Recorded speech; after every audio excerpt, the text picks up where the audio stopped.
Sometimes I do wish there was a rewind button, but I also feel like if there was, I wouldn't be where I am right now.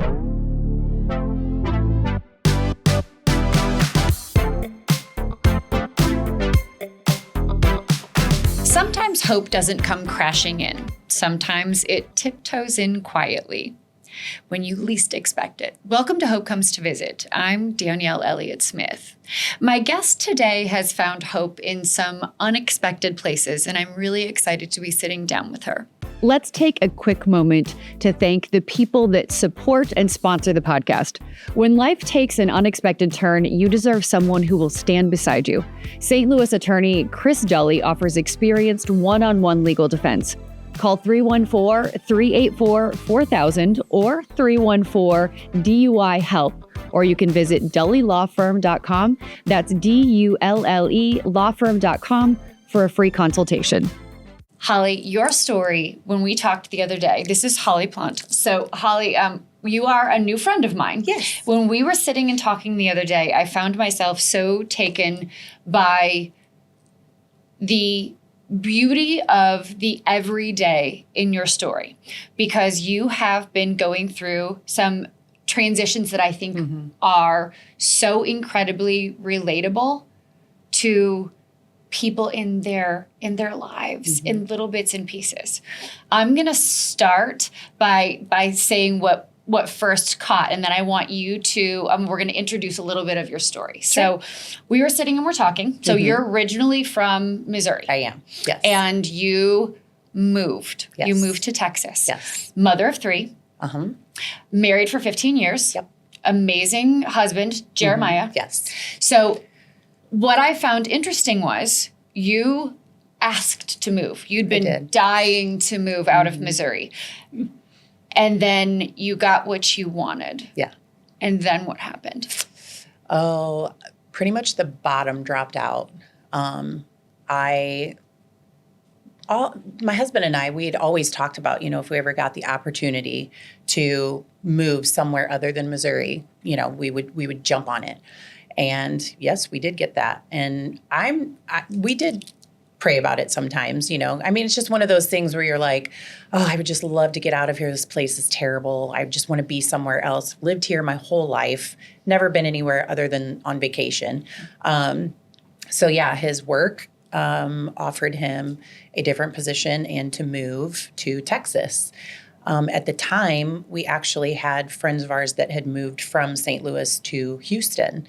So I had this vision in my head that it was just going to be rainbows and sunshine. We were going to meet up with our friends all the time. We were going to have so much fun. It was just going to be a totally different life. That was definitely not what happened at all. So one of the questions I asked you, because you here had been doing hair and makeup. And a huge part of that was your identity. Oh, yes. And one of the things that I'm always fascinated by as a woman is how quickly we identify in very specific roles. Yes.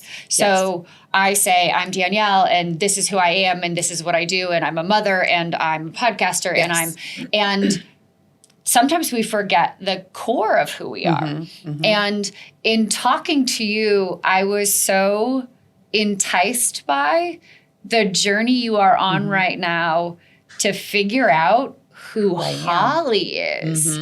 And I love this so much for you, because I think especially women in our world now as mothers of children who are growing, it's so easy to fall into two identities. Mom and whatever profession we've chosen. Right, exactly. What is that journey looking like for you? Oh, gosh. Moving, when we did move, and like you said, I put my identity into my career. What I'd done, I was a hairdresser for over 20 years. I was building a very successful makeup business. I was traveling, doing weddings. I was doing photo shoots for magazines in St. Louis. I was just loving my life. And, at the time, my husband and I were not in the greatest place. And I knew that it was going to take something huge for us to get to where we are now. And that's where we are. We are somewhere a whole lot better than where we were. But God definitely gave me what I asked for. I just didn't, I thought it was going to be what I wanted, not what I needed. And right now, I'm still working through those areas. What is it that I'm supposed to be doing? I know that my old life is left behind and I can't go back to that. That's not me anymore. But who am I? I'm still figuring that out day by day, little by little. But it's my faith, definitely my faith, that has carried me through all of it. I have actually, I want to say when we moved from St. Louis, I was going to church, yes, and I loved the church that we went to. But was I faithful? Yes, I believe. I don't think so. I think I just went because that was the trend. It's everybody's going to church now. Everybody's a Christian. Let's all go to church. Okay. It was an image, and I was trying to uphold that image. It was like a hat you were putting on. Mm-hmm. Okay. So that's interesting. So before we go down the faith, because your faith plays a huge role in your story, and I want to explore that. But the first piece I want to talk about is when you say you got what you asked for, what was the piece that you thought, wait a minute, I'm not sure I actually want this after all. So you land in Texas, and what comes to a screeching halt? What is the piece that you say, I don't know that this is such a good thing after all? Is it that you don't know how to start your career there? Is it that you don't know if you want to start your career there? Is it just a disconnection with Texas versus Missouri? It's every single one of those things. It was every single one of those things. I completely gave up on myself. I did not know what to do. I lost every bit of self-confidence that I ever had. And kind of thinking about it now, I look back and think I was just very comfortable where I was. I was very comfortable. It was easy for me to be who I wanted to be in front of people that I've known, my whole life, or friends that we had that, it was easy for me to be that. But then looking back now, it was all of those things. It all fell out. I could not believe that I was in Texas. And I was like, I have no family. I have no friends. We moved there during the pandemic, had no friends, not at first, but then I didn't know who I was. I would look in the mirror and think, I don't know who you are. I don't know. Why did you do this? Why did you make this decision to come here? You are so stupid for doing this. Like, you completely ruined your life. So on top of everything else, you're beating yourself up. So your inner dialogue is you are not being a friend to yourself. No, I was not. I was absolutely not. And on top of that, I was drinking heavily every single day to cope with the move. That a new tip for you, or was that like you drank socially here, but you tipped into I definitely tipped into it during COVID, and it got worse as we moved. That was my getaway. That was my feel good. This is my relax and, get away from all of the stress. But that was also feeding my demons, because as it does, I would talk to myself even worse then, because I was so mad that I gave up my entire life, my identity, everybody that I knew, everybody that I loved, to move to a place where I knew nobody. I had no support system. We had no family, nothing. And here you were big fish, small pond. Yeah. Right? You felt like you had built this career. You had a substantial clientele. I did. You were working with important industries. And all of a sudden you're going there and you're trying to say, I have years and years and years of experience. And people are saying, well, around here you don't. I don't know who you are. That means nothing to us, right? And it didn't. And in that industry, I would imagine that's significant. It was huge, not to mention where we moved to. We moved from little old Fallon, Missouri, where, yes, I mean, there's a lot around, but we moved to San Antonio, Texas. I don't know if you've ever been, but it is huge. I mean, there are buildings on top of buildings on top of buildings. It is completely saturated there. it was a complete culture shock. I was not used to that at all. Everywhere you went, people were speaking in a different language, and I was like, "Oh my gosh, it's very diverse. What did we do?" Whereas yes, and it's not in O'Fallon. It's O'Fallon. It is very one dimensional. Yes, and my kids went to a school where it was predominantly all white kids. And here my daughter is going to go to a new school where she's not the population is mostly Mexican, and she's one of the few white kids that go. So culture shock for her as well. Yeah. But kids are resilient, Absolutely. and she made friends very quickly. I, on the other hand, not as quickly. Okay. I feel like as adults, it's a little harder as we get older to make those connections. More so when you're in an environment that you're not comfortable in. It wasn't hard for me to make friends here. When we lived here, it wasn't hard at all. I was a very social person. My husband would tell me all the time, I don't know how you talk to people like that. How do you just talk to people? How do you just start? Yep. But I was a hairdresser, a makeup artist. Like, you can't be a hairdresser and a makeup artist and without communication. People, right? Yes, like that just doesn't go hand in hand. So what do you feel as though was your pivotal moment? At what point do you sort of pick yourself up off the floor and say, okay, something needs to shift? Yeah. Because right now my inner dialogue is I'm fighting myself. I don't like who I see when I look in the mirror. I'm not picking back up in a career again. My husband and I don't seem to be doing well. I'm drinking too much, and this is not going in the correct direction. Yeah. What do we do? So that, honestly, that wasn't that long ago. It was about a year ago. Okay. We went from San Antonio. We were there for about 2 years. And then my husband's company, they changed to a different job location, which landed us in Austin. And by that point, here I was in my head again, oh, this is going to be the one. This is going to be the happy place, chasing happy. Okay. This is going to be the happy place. This is where it's all going to form. Little did I know that it wasn't going to form yet again the way that I had pictured it. I still continued to drink. I wouldn't say not as much as I started to kind of slow down once we were leaving San Antonio, because I started seeing things in myself finally that you weren't enjoying. No. And I know that my daughter could see some things, and that was affecting me because I was affecting her. Okay. And when your kids start seeing that, yes, that's a totally different ball game. Your daughter is the same age as my daughter when I stopped drinking. Yeah. I was much further along in the negative process than you were. But yes.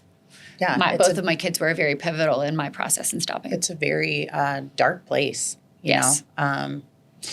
I struggled to go back and forth with those sometimes, and I know that I can't beat myself up because I can't go back to that. Correct. I can't change any of that. So my goal now is to just continue to be the best mom that I can be, that I know how to be. We're all learning. I mean, we only get this life once. It's not like we have a play-by-play of where we're going. No one's giving us. Yeah, no one is giving us a lesson guide. So, but. So I had made, a couple of friends in Austin, and one of them, who I am still really good friends with, she introduced me to a couple of women. We had went to this place called Nameless Saloon, and everything in Austin is kid friendly. You take your kids everywhere. Okay. There's outdoor everything there. So we all brought our kids, and we were all just hanging out, and she had introduced me to two women who were in a group called God Pods. And at first I thought it was a podcast. Oh, that's funny. So I was like, oh my gosh, I'm going to do like a podcast. This is great. I'm so excited. And little did I know that was the farthest thing. Like, that was not what this was. Oh, that's funny. It was actually, it was greater than that though. It was a great community of women who come together in their faith.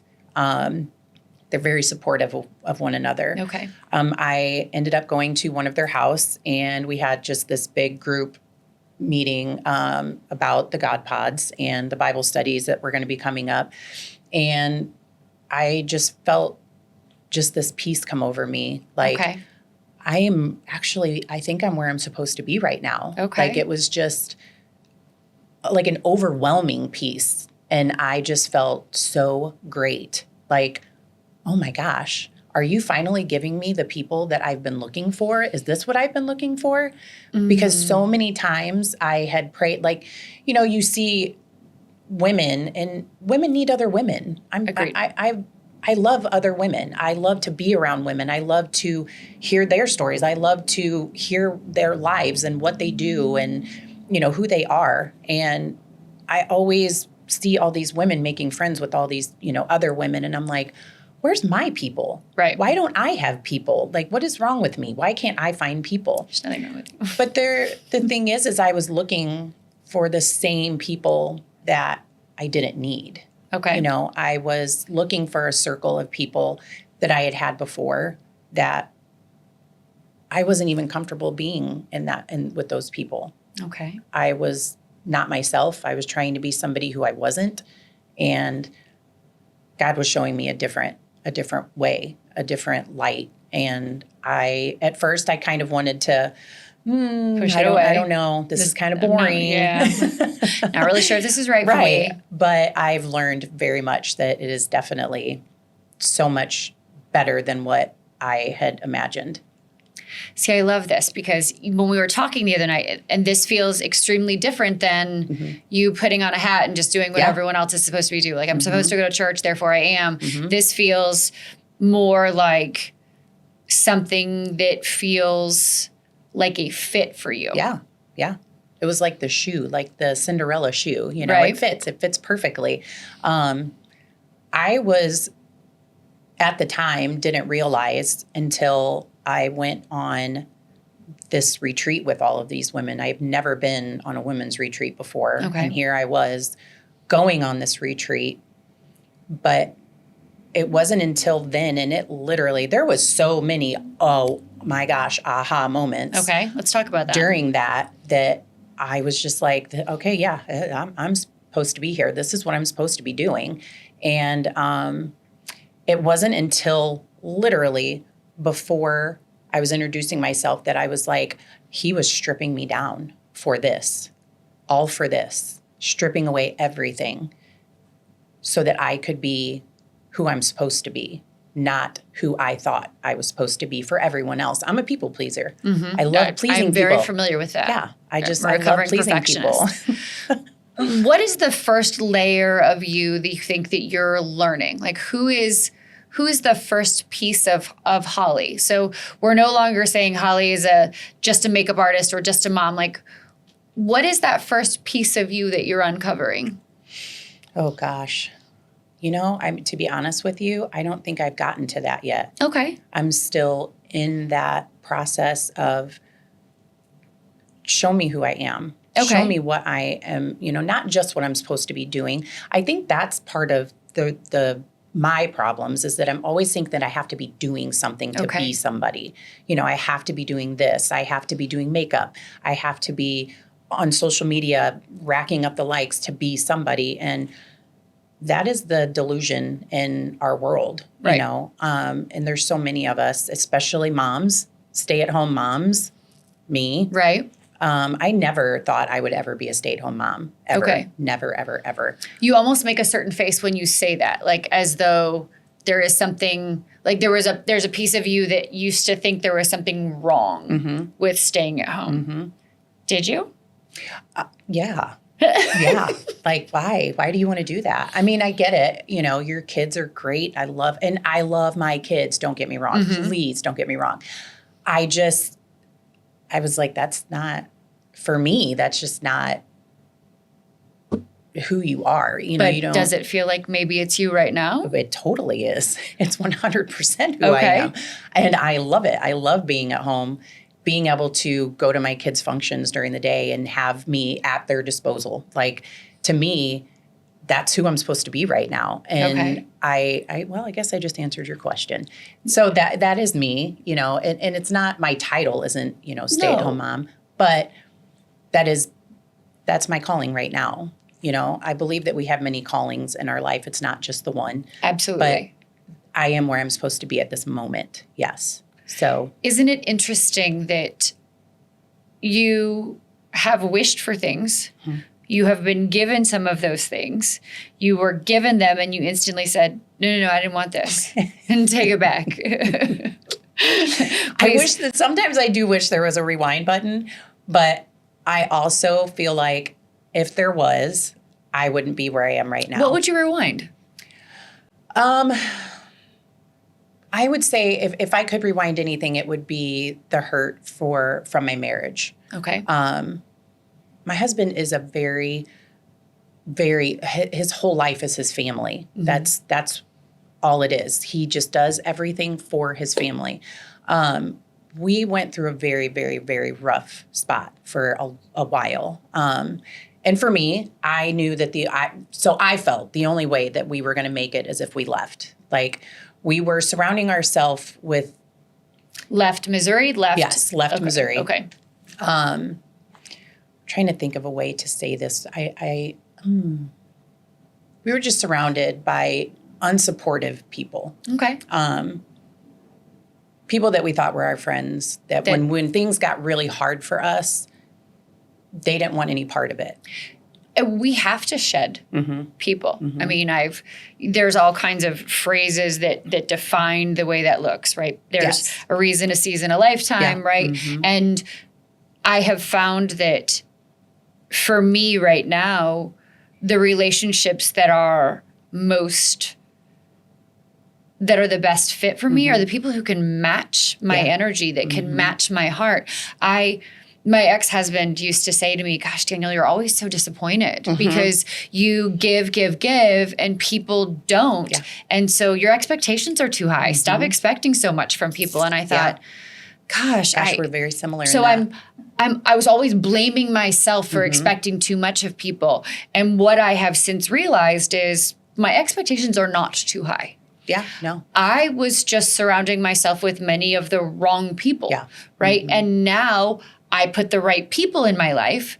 I make sure that I have the correct boundaries. Mm-hmm. I can still have some of those other people in my life. I just don't rely on them the same way because then I would be disappointed. Mm-hmm. I put the right people in the right order in my life so that I'm not disappointed because those are the people who match my energy. Mm-hmm. Those are the people who give the way I give. I mean, you met James, right? Mm-hmm. Oh, yeah. James is such a beautiful, perfect match for me. Mm-hmm. We give the same way. We give to others the same way. We give to each other the same way. And that's why it works, right? Mm-hmm. And I feel as though what you're describing here, even though there's a piece of you that would like to rewind, it sounds as though there were relationships you needed to shed. And I think that is 1,000% true. At the time, I didn't know that, though. At the time, I was just very hurt. Absolutely. I was very hurt by those people. I mean, I had one go as far to tell me at one point, your husband used to be my favorite, but he's not anymore. Even to this day, that still just is like a knife in the back. Like, you're supposed to be one of my best friends. And I could never just say that to somebody. No. So, yeah, I carried a lot of hurt, a lot of resentment for a very long time. And then they were still the same people that I tried to keep in touch with when I came back and visited. And I was like, what am I doing? They don't care if I'm here or not. They could care less if we, or never come back. So why am I trying to make things work? But where's your level of peace now? Now that you've let some of that go, right? Because when we're constantly fighting to hang on to things that don't want us or that don't care, it's like swimming against a tide, right? Yes. And then when we let go of that, it's a breath of fresh air. And we're pulling at the same time as someone else is pulling with us. Wow, what a difference, right?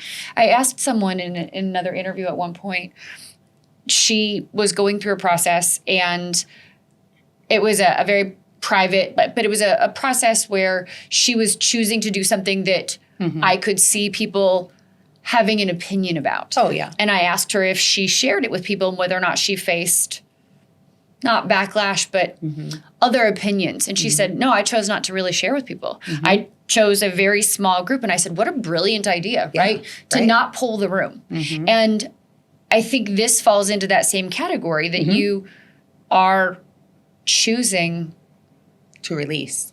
You're choosing the right people. And that's a hard thing, because when you deeply love people as much as I did, those people, that's another thing that I was being stripped from, is my people, like my community, the people that I loved, but I didn't realize that they had already been letting go of me before I was even letting go of them. So creating that new space in my life, it's different. It all looks so much different. But I do love it. I do. I love it a lot. And I love the place where my husband and I are at now. It took us a while to get to here. It did.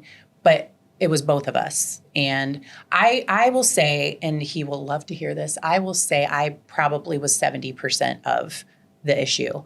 And wanting to move. You're like, rewind, Jeremiah, did you hear that? Holly was 70% of the issue. Only 30%, just you. Maybe 28. He has really just been, I think when I sent you that email yesterday, my steadfast, he has been in the boat with me, and I have rocked that thing more times than I would like to admit. But he has been the rock through that. But I wonder whether or not there was a piece of you in going through this turmoil that there was something in you that needed to know for sure, with everything else that you were losing, that your rock wasn't going anywhere. Oh, yeah. Yeah. So I think sometimes with the people closest to us, we push people away because 100%. We need the reassurance. We need, and I'm not saying that's the healthiest no, it's behavior, definitely right? not. It's definitely However, sometimes it intuitively happens because we fear that we're getting ready to lose everybody. Yeah. We're losing. And it's like, am I getting ready to lose you too? Yeah. Please don't tell me you're going anywhere. And so we lash out.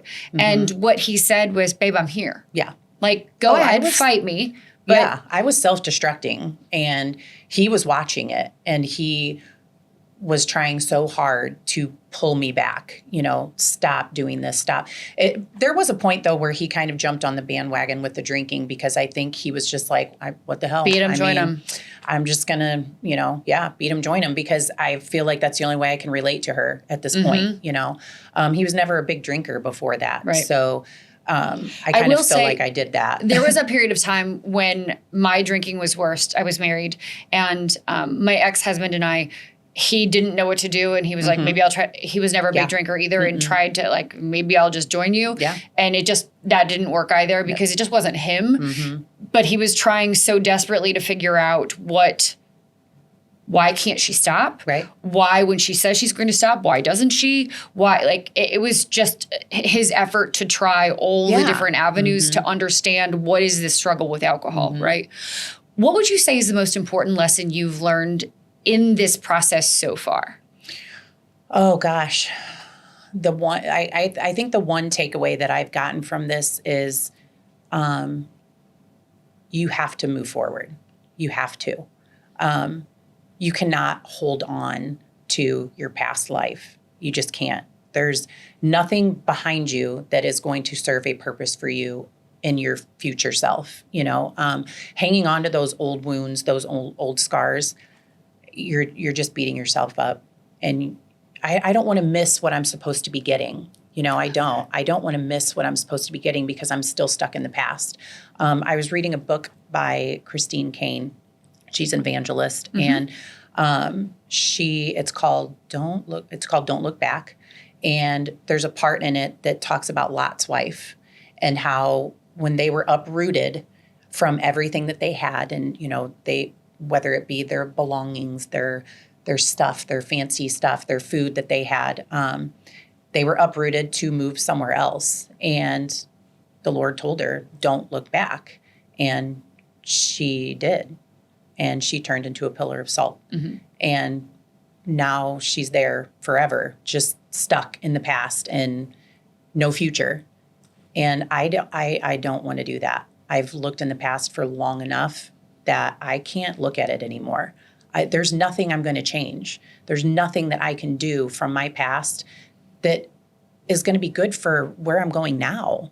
That was in the past. So I have to be, I have to move forward to move forward. I truly believe that God is opening doors, but you have to take that first step. And the first step is to take the first step. You have to move forward. What are you most looking forward to?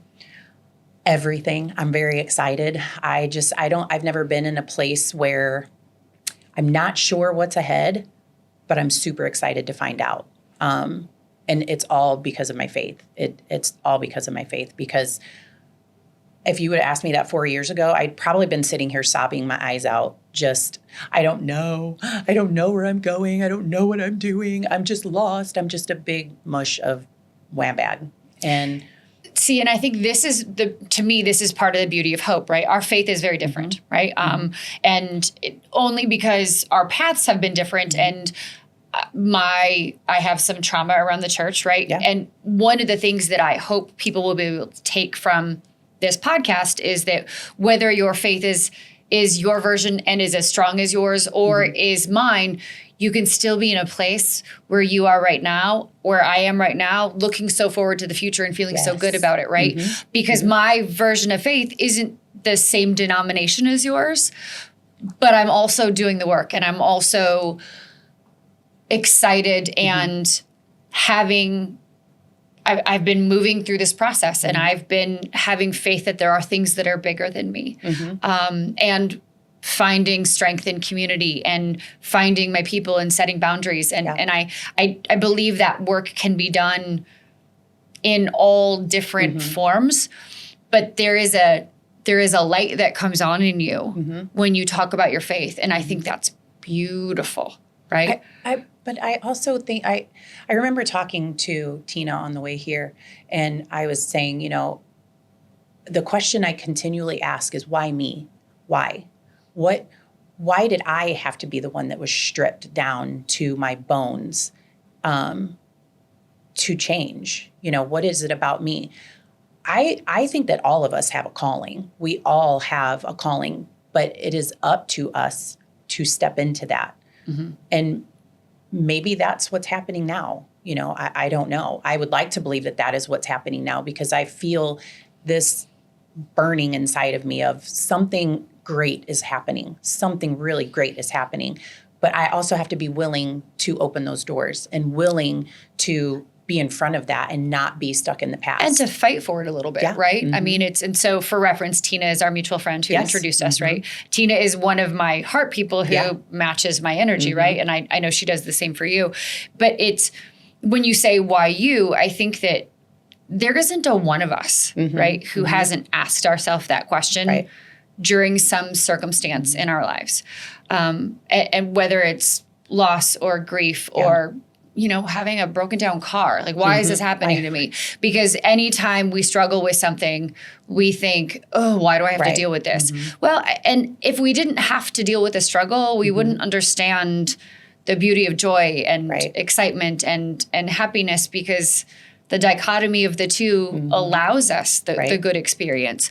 But the difference is whether or not we are willing to go through the experience and process whatever it is we're supposed to learn. I have said many times, I don't fall into the everything happens for a reason, but I do think that I'm supposed to figure out what to do with the things that do happen. Sometimes too, we're forced. I was forced to, this is what we're doing. We made a decision. To some degree, right? But you had the choice to step into where you are now. Oh, yeah. You could very much still be sitting at home drinking. Yeah. Oh, I definitely could. I definitely could. We could also still be living here, but I would tell you right now, my husband and I would not be together if we were. Had I not stopped drinking, I wouldn't be here, period. Yeah. So I think that there are there are choices we make. There's a million little choices we make every single day that make a difference. What is the best choice that you think you've made in the past year? Joining the sisterhood. Sisterhood. Explain Story. the sisterhood. So it's just a wonderful community of women all over the place. It's not just in Texas. They are from everywhere. We do Zoom Bible meetings sometimes, and they will come on from California, North Carolina, South Carolina, Missouri, just all over the place. But it's just a lot of, like-minded women that are just looking for a stronger faith, that are trying to find a purpose. And connecting with them has really changed me as a person, and with my walk with faith. I went on my first retreat, and it was, I'm sure a lot of people, it was life-changing. This was absolutely life-changing. I will never be the same person that I was when I left that place, or when I walked into that place. What was so pivotal about it? I felt so close to these women that I'd never met before. I've never met any of these women. I didn't know any of them, just through a Zoom meeting. But other than that, I'd never met any of these women. And I will say, for the first time ever, I walked into this huge, beautiful beach house, and there was women, and I didn't feel like I was being judged. I didn't walk in and think, I have the wrong shoes on. I have the wrong bag on my arm. My hair just doesn't look right. Or, everybody was so welcoming. Okay. And we were all there for the same reason. And I just remember. What was the reason? To follow God, to follow, our walk with our faith, and to get something more. And it was just so loving. There was so much love in that weekend that it was almost overwhelming. It was like trying to really unwind from everything that we had done. It was just like, wow, I haven't even wrapped my head around all of this. It was almost exhausting by the time Sunday got there and we had to go home. I was like, I am so tired. Where do I even start? Yeah. Right? I mean, we were up late at night, up early in the morning. And a lot of it was just worshiping, but we were all communicating. We were talking about our struggles. We were talking about real, raw things that happen as women. And I'm like, why can't we do this without this? Why does it have to be this setting in order for us as women to lift each other up? To feel as though we can have this experience. I don't understand that. And that is the part of me that I was just so grateful to have that Has weekend. It occurred to you that you could create something like that? Oh, yeah. Planting seeds. Yes. It's just sprinkling a little here and there.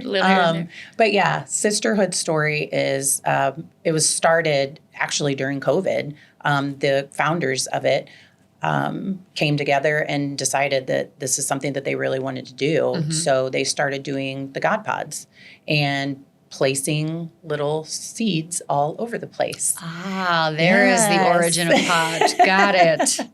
What is your personal definition of hope? Oh, gosh. My personal definition of hope. On the way here, Tina told me you might ask me that. And I thought I really had this Tina, whole cheater. Definition because when I get caught off guard, I'm like, oh my gosh, I'm going to ramble.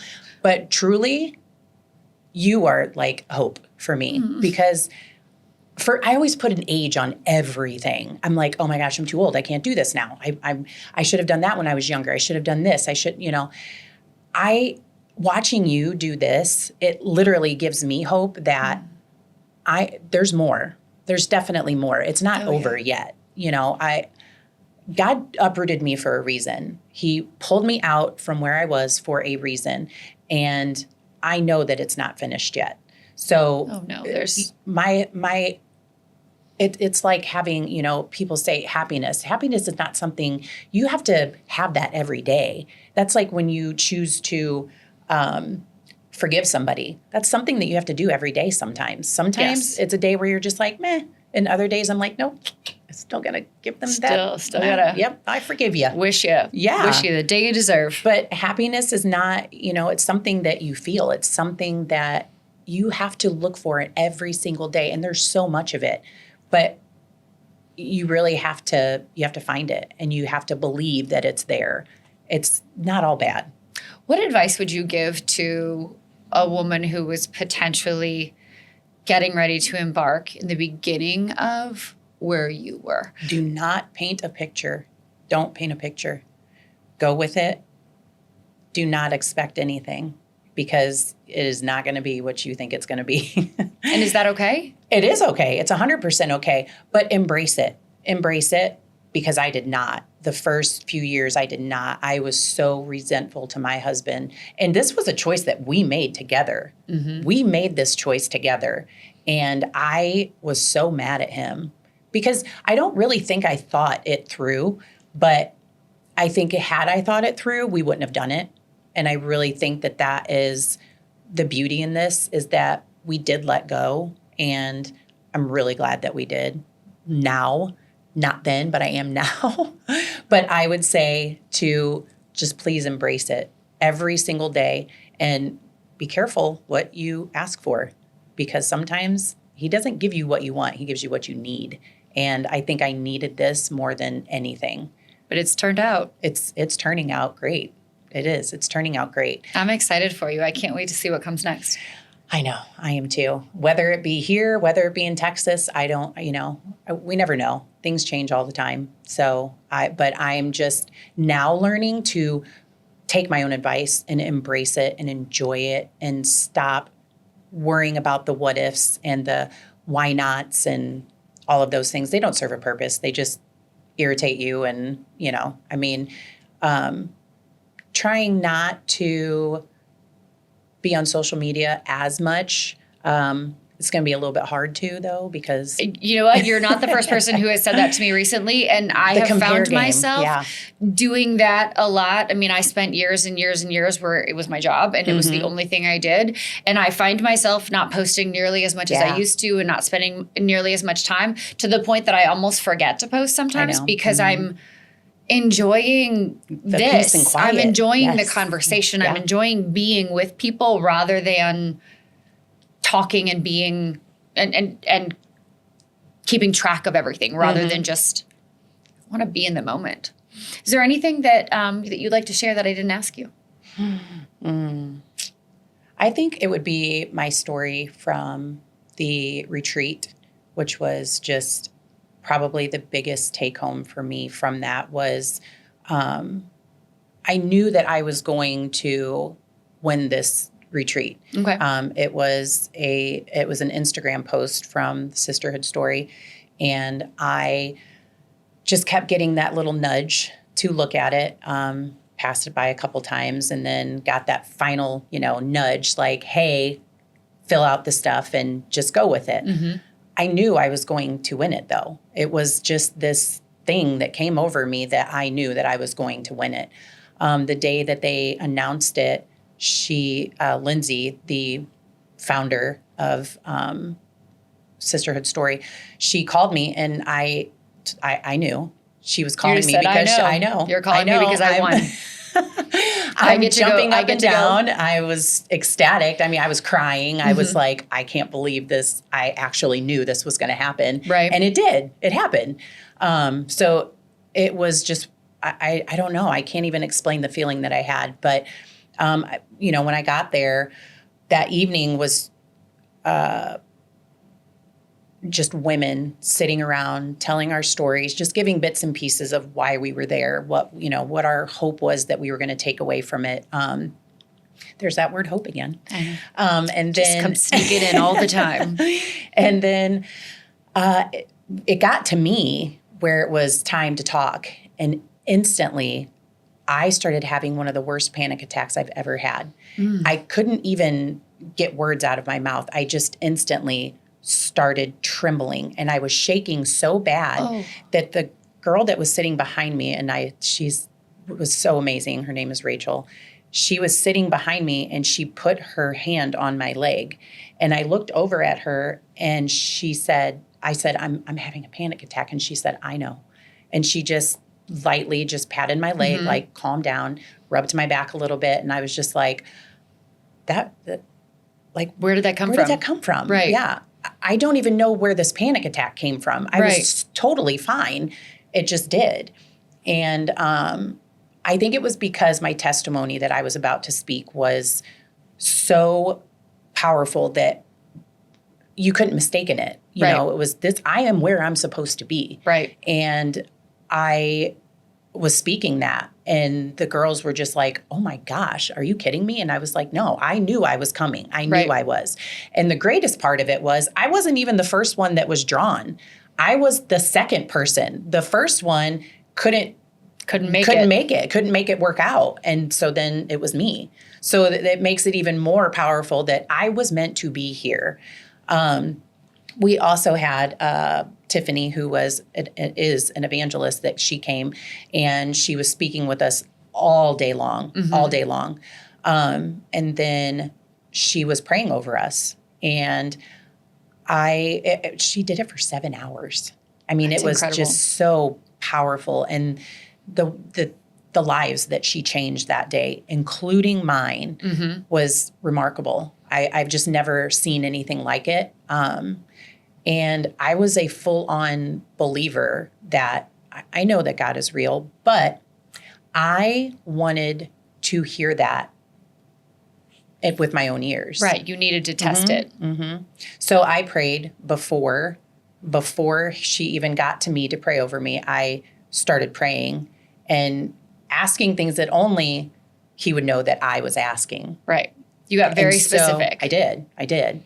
And when she got to me, she started praying, and she opened her eyes and looked at me and said, wow, you were supposed to be here. You were meant to be here. And I just, goosebumps everywhere. Right. I was like, oh my gosh. Because there's no way she could have known. And no, she didn't know any of us. She had no idea who any of us were. We had all just met her for the very first time. So it was very powerful. And I just remember Lindsay singing, come on, are you kidding me? Right. Like, go, let's go, you know? And I'm just like, oh my gosh. And then she proceeds to tell me, you know, God's not mad at you. He opened this door for you, and you're holding yourself in this prison. And he opened that door a long time ago. And that had been your fear. There. Yes. You were afraid that God was mad at you. And she said, he's not mad at you. He's not mad at you at all. But he's waiting for you to leave because you're holding yourself there. She said, you have suffered a dark depression that most of us would never understand. And that I knew she was completely talking about me, because for almost 4 years, I held myself in this deep, dark depression that even Tina didn't even know. Right. Like, I told nobody. It was just my own little pity party. And it's hard to get out of that. And especially when you're isolated and you're not surrounded by community, and you don't know where to go or who to talk to, and you're isolated within your own home because you don't feel heard there. Yeah. And I'm a stay-at-home mom now. Right. I'm used to being with women all day long. Right. I'm used to having conversations. I'm used to people listening. I'm used to listening to people complain, not being the complainer. Right. I was used to just being surrounded by people all day, and I was not anymore. I completely lost myself. I was like, I don't know who I am. I don't know what I'm doing here. I mean, I'm not going to say that suicide was not somewhere in there at one point. I understand that. It was dark, bad. But look at you now. I know. And I've had somebody tell me before, like, you shouldn't share your stuff in public. You shouldn't share your stuff with people. And a lot of that too, I think, like, I think my grandma would probably be like, don't do that. Well, there is a generational disconnect in terms of oversharing, or there was a time when older generations didn't like. Yeah, you bring that to the church. You don't bring that to public. Right. And I think they hid, and everything was shameful, right? I quite honestly, to me, part of the power in this podcast is letting people know that they aren't alone. Yes. Right? Yeah. And when you think about the number of topics we've touched on, my hope is that other people can feel seen by hearing your vulnerability and your experience, and recognizing what it looks like to to ask for something to get it, and then to think, oh gosh, this isn't what I wanted. And to not worry about what everybody thinks, because this is something that I've thought about before. Like, would my story ever, be enough to help at least one person to feel better about themselves and to get out of that rut that they're in, But it was always, but these people will hear it and then they're going to say things about me, or they're going to think. And that cannot store place in my head anymore. Correct. It cannot. Nope. Because there are so many people out there that only grow by watching other people shrink. And I refuse to be that person. Correct. I will not be that person shrinking for anybody anymore. Nope. I just refuse to do it. I may forever be a stay-at-home mom for the rest of my life, but at least I know that what I'm doing now or what I will be doing later is going to be a whole hell of a lot happier than where I was, and peaceful than where I was 5 years ago. I think it's also important to recognize there isn't a but in that, right? Mm-hmm. There isn't I'm going to be a stay-at-home mom, but though you have to. I can work on that. As though you owe anyone else an explanation, mm-hmm. or as though you've taken a step backwards. You are where you are right now mm-hmm. by choice, mm-hmm. not because something bad happened. Right. Holly is choosing to be right here in this moment right now. And there's power in that. Mm-hmm. Mm-hmm. So I think that there is a little bit of grace you get to give yourself too, in recognizing that there was a piece of you that looked at staying at home as not necessarily the most positive thing mm-hmm. before. And you get to see now that there's nothing wrong with it, mm-hmm. right? Everybody gets to make the decision that feels right for them at any given time. Well, and if I wasn't, I wouldn't be able to discover this person that I'm discovering, I just finished 75 hard. I know you did. I did. We didn't even talk about that. I just finished 75 hard. Congratulations. I'm like, I would have never done that before. I would have never even, I've tried it twice, and I couldn't stay away from the alcohol. And I was like, no, not doing it. Yeah, the alcohol wouldn't be my problem, clearly. But it would be the exercising twice a day. But when you're a stay-at-home mom and don't have anything else to do, which, I do have other things to do, but my schedule is a little bit more flexible. So it was a little bit easier. I don't care if I had nothing else to do. Exercising twice a day is not on my radar. I'm not going to lie. It was very grueling. I'll bet. I remember getting to day 30 and thinking, oh my gosh, I have 45 more days to go. I don't know how I'm going to do this. It was very daunting looking at a jug of water, a full gallon of water, going, I have to drink that for 75 days straight. Like, But you did it. I did. And I'm very proud of myself. And I'm going to go to the next phase after this. I was going to say, what's the next task? What's the next? I'm phase 1 is the next one. So I'm going to push through that. Yeah, Mama, I'm going. I'm telling you. I am proud of you. I am proud to know you. Thank you so much for joining me. I'm very glad I was Wasn't able to nearly do this. as scary as you thought it would be. It wasn't. Excellent. I didn't ramble. No, you were amazing. No, you were fantastic.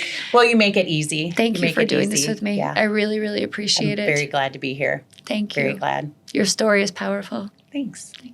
And thank you, friends, for joining us on this episode of Hope Comes to Visit. I certainly hope that during this last 45 minutes to an hour, you have found a soft place to land, that there is a piece of Holly's story that has resonated with you, that you will take some time and share it with people you know, and that you will find a way to say, hey, this is something that you need to hear.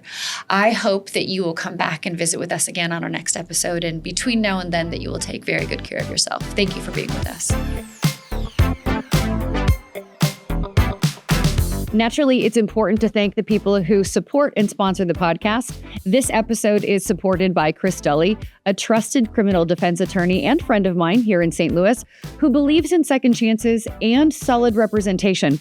Whether you're facing a DWI, felony, or traffic issue, Chris handles your case personally, with clarity, compassion, and over 15 years of experience. When things feel uncertain, it helps to have someone steady in your corner. Call 314-384-4000 or 314-DUI-HELP, or you can visit dullylawfirm.com to schedule your free consultation.